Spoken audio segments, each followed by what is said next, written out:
So I'm Sean Mckeown, I'm the artistic director for Quidam. We're here in Lisbon and we've got one more week to go. So we're very excited to look at the last week here, and we've had a lot of fun in Lisbon for sure. Okay, Sean, how was it to get on stage every night here in Lisbon?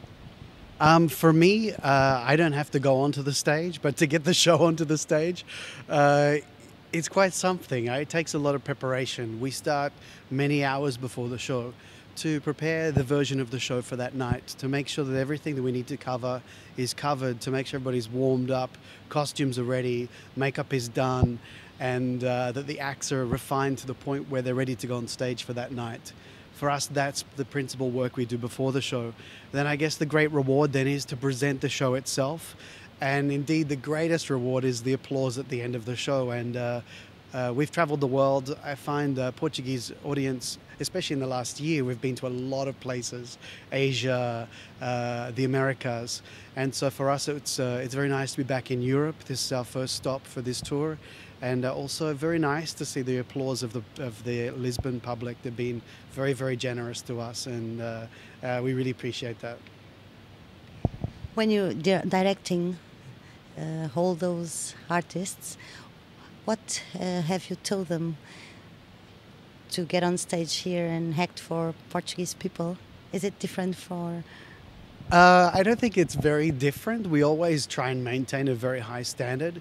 One of the important things we have to bring is energy, and I think that the European public is a little bit more reserved in general than, say, the Latin American public. So when we're working in an audience like this, we have to work a little bit harder to bring our hearts to the stage, and I think that that's been the main message being back in Europe, is for people to be very clean with their intentions, to be in touch with their emotions when they come to the stage each night, and to make sure they're projecting that energy to the audience, because we're dealing with a very cultured public here, and that's certainly been a very unique message for us to return to Europe this time. I was going to ask you if some Portuguese artists, did they come to this place, to the Chapiteau, and did some Portuguese people try to show you what they can do, try to join you in any kind of way? I have to say no, in a way. I know that we invited a lot of groups to our dress rehearsal. We certainly presented to them. I was privileged to meet some people at the end of the premiere that were involved with the Chapiteau, the local arts group, and that was great to talk with them about the show and about their own work indeed. And also where they came from in their trainings and their disciplines. So that was great. But other than that, personally, I haven't had that much exposure to the local scene. I managed to get to a couple of shows here, which were great. Saw some amazing theatres. Went to the Cultural Centre Belém.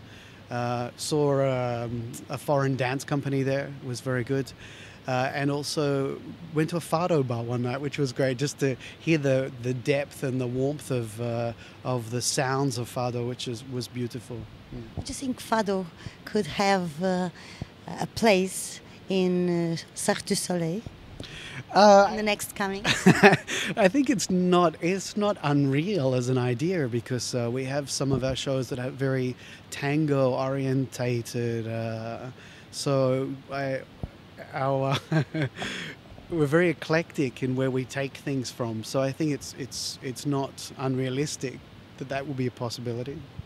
So, but for now, we will have you among us for one more week.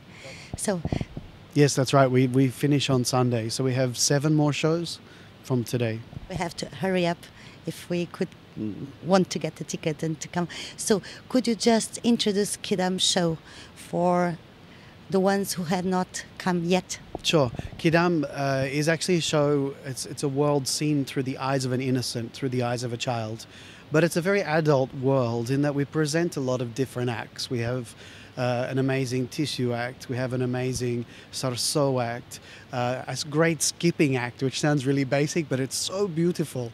At the end of the skipping act, the public here are clapping in rhythm. We have to stop them to be able to continue the show. Uh, we also have our signature act, which is bunking at the very end of the show. I think one of the great things about Quidam, one of the sad things about Quidam, is that we are very unique. All of Cirque du Soleil shows are individual, are very different, and Quidam is no exception. We come usually only once to a market. It's not that we will come back with this show again. So this is really a first and final chance to see this particular show for people. But for sure, if they come, they're going to see real people and unreal characters doing real and unreal things. So it's a fantasy world here at Quidam through the eyes of a child. I really have to ask you this because you're directing the artists. How did the Stack come to stage? We were surprised when we saw the paper on stage. How the idea got to your mind? Ah, okay. Well, we always have a newspaper in the show. So for us, we look for local content, and that's a way that we can connect with our local market as well, because we're really lucky here. We have Portuguese speakers backstage who can read the paper to us. So there's always a copy for the artists. There's always a copy with the papa on the stage. And sadly, in a way, we use the paper as something that the papa hides behind. So he's hiding behind the paper. He's very involved in it, in the newspaper. We do it every city, I have to tell you. It's not original for Lisbon, but for us, it's great to have people that can interpret the paper for us, and we stay in touch with what's going on through your paper as well. So. Okay, but since we have lots of papers in Lisbon, just let us say thank you for choosing the Stack. We made us very proud. Thank you very much. It was our delight. Thank you.